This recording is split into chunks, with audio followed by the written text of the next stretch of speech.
how to pronounce the word. The word in question was Snuffleupagus. Whether it was by sheer luck or something destined to be, the boy misread the word as Snuffleupagus, which actually turns out that the way it is supposed to be pronounced.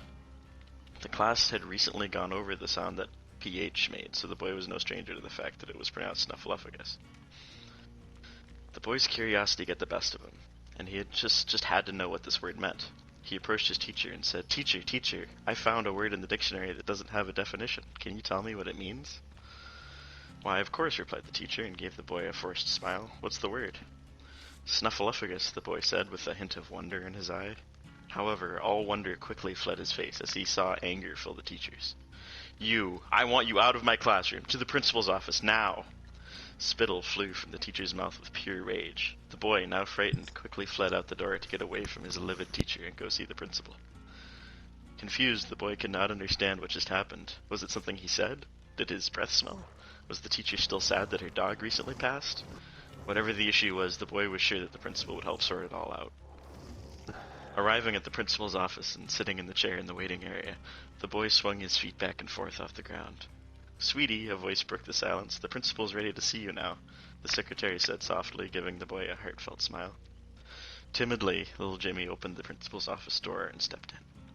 The principal was staring out of his office window, the incoming light bending around his large stomach and making the dark curls of his hair look greasier than ever.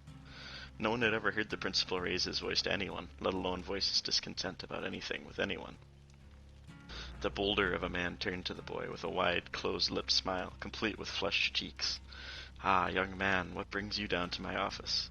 The boy sat down across from the principal's chair at the large wooden desk at the same time the principal plopped down into his swivel.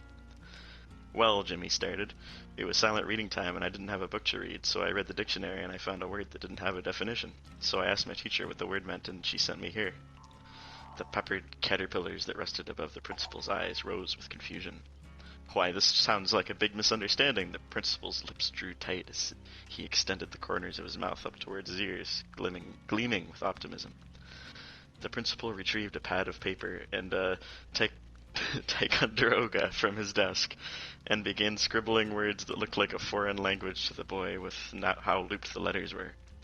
"Now, son, tell me, what was the word? Was it a bad word?" "I don't think so." The boy thought hard about how on earth the word that he had read could be bad. "Well, don't leave me hanging. What was the word?" The principal's voice bellowed with giddy anticipation. His gaze was still down on the paper as he continued writing something. "The word was Snuffleupagus."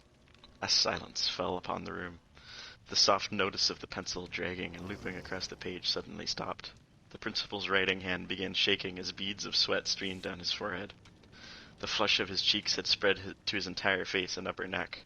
From beneath the layers of fat, cords began to protrude from his neck. Suddenly, the pencil snapped in his hand. The principal's hand slammed down onto his desk with a force that would one day be used to break down an old shed door that he had seen his teenage daughter sneak into, that had now been leaking into an earthly smelled smoke. The principal rose and made piercing eye contact with the boy. As if the principal was a gorgon, the boy felt like he had turned to stone and could not look away from this beautiful monstrosity. The principal's mouth began to move. "I never want to see you in my school again. From this moment on, you're expelled. Leave the building immediately. I'll contact your parents to pick you up." The boy was flabbergasted. He could not believe what was happening.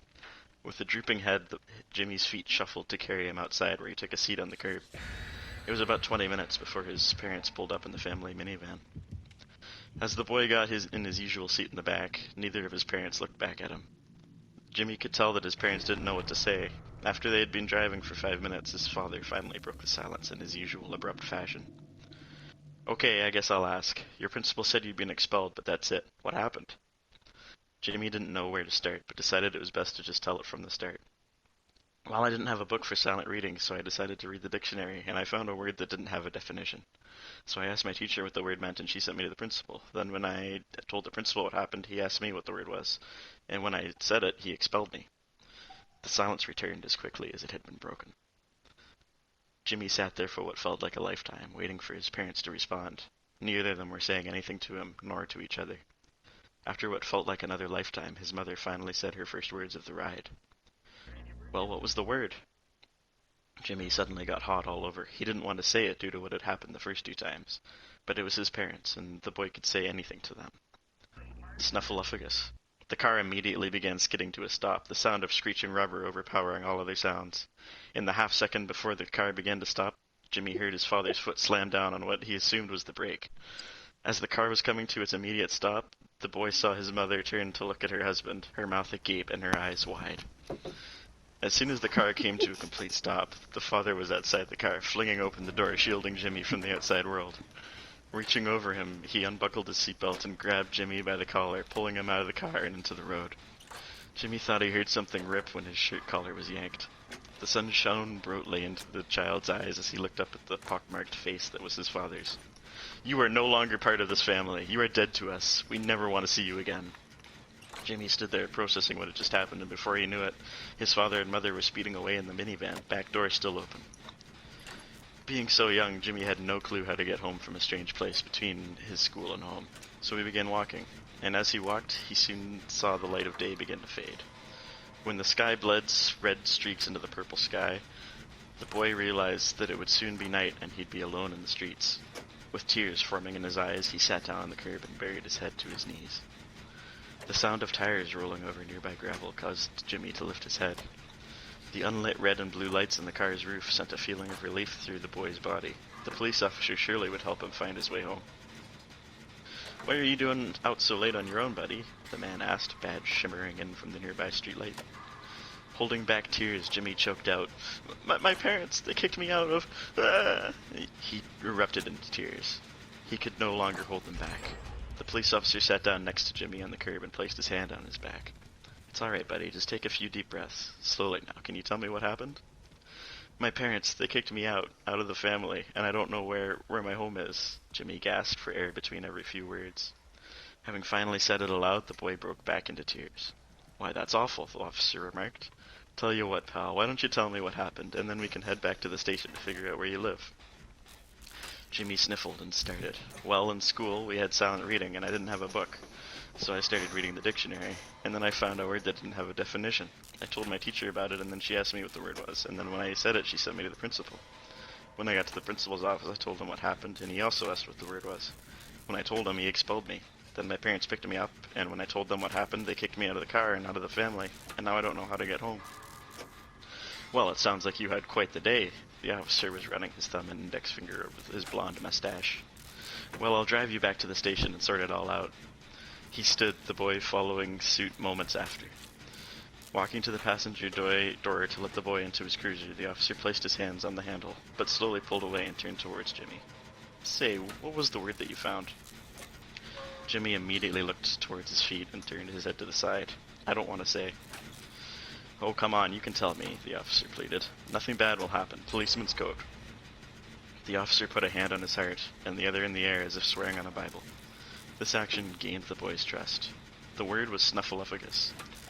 Next thing Jimmy knew, he was being slammed against the hood of the cruiser. "You have the right to remain silent," was all that he heard before the force from him being slammed against the car made his ears begin to ring. Jimmy blacked out. When the boy finally came to, he was in a baggy orange jumpsuit, most likely designed for use by little people. There were handcuffs around his wrists and ankles. He was sitting in a courtroom with several other inmates.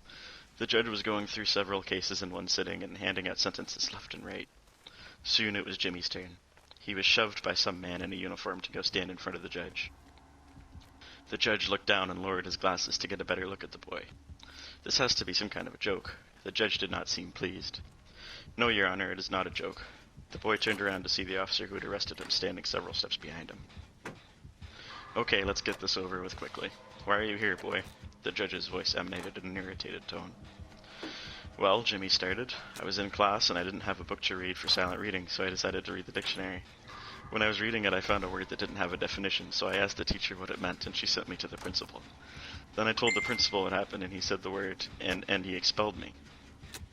Then my parents picked me up, and I told them what happened and said the word, and they kicked me out of the family. Then the cop found me, and I told him the word, and he arrested me." The judge blew air quickly out of his nostrils, laughing in jest to himself at the ludicrous situation. After several seconds of silence, the judge spoke. "Well, what was the word?" The boy hesitated for a few seconds. "Snuffleupagus." The gavel slammed, 30 to life. 45 years passed. Jimmy, now a man named Jim, had been let out of prison. He had been inside so long and spoken to so few inmates and guards, no one really knew why he was there other than the warden. Due to overcrowding in the prison and Jim being the only inmate who had never gotten into a scuffle, he was deemed fit for life in society and was released. Walking into the world was a strange experience. It was something so foreign, yet so familiar to Jim. He had nowhere to go, no one to call, and no memories of locations in the world other than what the inside of his childhood bedroom looked like. Not knowing where to go, Jim just began walking. After walking for what seemed like half a day, the sun was beginning to set. Having found his way into the downtown of a small suburban town, he hunkered down in an alleyway between a restaurant and a barber shop to shelter himself from the wind. Slumping against the cold side of a building, Jim closed his eyes and tried to catch some sleep. Footsteps of a passerby neared and then stopped. Jim opened his eyes to see a man who appeared to be homeless staring down at him. "You too, huh?" the homeless man asked. Taking a seat next to the released inmate, the homeless man extended his hand for a handshake. "Name's Steve." Steve stared at Jim, who was weary of physical contact with other people after 45 years he spent in close quarters. "Guess not." Steve drew back his hand in disappointment. "I'm sorry," said Jim in response to Steve's dejected appearance. "I just got out of prison and I'm not used to the outside world." A look of sympathy washed over Steve's face. "Mind if I asked why you were inside?" "Well," Jim started. It had been decades since he had last told his story. "When I was a boy, I was reading the dictionary. I found a word that didn't have a definition, so I told my teacher about it. When I said the word, she sent me to the principal, who in turn expelled me. When I told my parents what happened and said the word, they kicked me out of the family. Then a cop picked me up and explained what happened, and I was arrested. Then I told all this to the judge, and he sentenced me. Been in there for 45 years. And after all this time, I still don't even know what the word means." Jim shook his head, chuckling lightly to himself. The whole thing sounded so stupid when said aloud. He looked over towards Steve. Steve looked as if he had seen a ghost. Was the word snuffleupagus? Steve trembled, just trying to complete the sentence. "Yes, it was. How did you know?" "Because the exact same thing happened to me." The pain of the past could be seen in Steve's eyes. It was apparent he had buried that saga of his life long ago. "Please tell me, do you know what it means? Oh, please tell me what it means." Jim was begging now, grabbing Steve by both the shoulders. "I do know what it means, but I can't tell you. You'll have to find out for yourself. And you're in luck because the meaning of the word is very close. See that church with the bell tower across the street there? Well, if you go to the church and go immediately left, there's a spiral staircase. Go up the staircase to the top and you'll find a ladder leading to a hatch. Go up the ladder and through the hatch. There you'll find yourself in the bell tower. And inscribed on the inside of the bell is the definition of the word." "Oh, thank you so much. You have no clue how much this means." Jim hugged Steve and got up and began running. After 45 years, he would finally learn the meaning of the word that had ruined his life. Running towards the street, Jim looked back for one last glance of Steve. A brief moment of confusion passed through his mind when he realized that Steve was gone. There was no way that a man could just disappear that quickly, but that was a new mystery that could be solved another day. For today was the day he learned the meaning of the word. Sprinting now, Jim sprinted into the street, and BAM! He was hit by a delivery truck and killed instantly. The moral of the story is always look both ways before you cross the road. That was beautiful. Thank you. What's even more beautiful Are you is fucking nobody serious? got touched the whole match. Is the killer AFK or something? Yeah. Yes, he is. Oh, Dude, I've been trying to find you, though. Map. Oh, it found you. get some points here. Nah, dude, let's just I love leave. how that was You can get points for escaping without getting touched. like aristocrat's length for nothing. Are we just leaving then? That was longer than a game of Risk. Yeah, let's leave.